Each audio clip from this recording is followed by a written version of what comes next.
दोस्तों, मनी मिराज जी का एक बहुत ख़तरनाक गाना आ रहा है।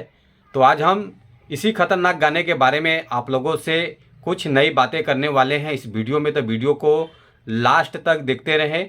और जो लोग भोजपुरी बुढ़ हंगामा चैनल को अभी तक सब्सक्राइब नहीं किए हैं वो लोग सब्सक्राइब कर लीजिए। चलिए वीडियो को शुरू करते हैं। नमस्कार दोस्तों, मैं हूं सतीश। आज हम जिस गाने के बारे में आप लोगों से बात कर रहे हैं, फाइनली वो गाना रिलीज होने जा रहा है। वो आगे बात करेंगे किस चैनल से रिलीज होगा। पहले गाने के बारे में बात कर लेते हैं। गाने का बोल है जुग जुग जिया एम आई, जो कि इस गाने को गाया है चांद जी और इस गाने को लिखा है अखंड प्रताप सिंह जी। और इस गाने के म्यूजिक डायरेक्टर हैं सैफ अली जी, जो कि काफ़ी अच्छा गाना और म्यूजिक है इस गाने का। और एक्ट्रेस नज़र आने वाले हैं इस गाने में मनी मिराज जी, अनीता सिंह जी, जो कि काफ़ी बवाल होने वाला है इस गाने में। जो कि इस गाने का एक ऑफिशियल टीजर लॉन्च हो चुका है।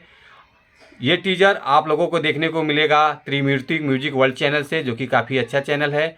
और बात कर लेते हैं, 23 घंटा हो गया है टीजर को रिलीज करके। जो व्यूज़ आया हुआ है 1,20,000 व्यूज़ आ चुका है। लाइक आया है 18 और कमेंट आया है 589। जो कि मनी मिराज इस गाने के टीजर में नज़र आते हैं, पुलिस अफसर बनकर सरप्राइज़ देते हैं अपने माँ को। तो काफ़ी अच्छा फिल्म गाना है। तो आप लोग सपोर्ट कीजिए इस गाने को।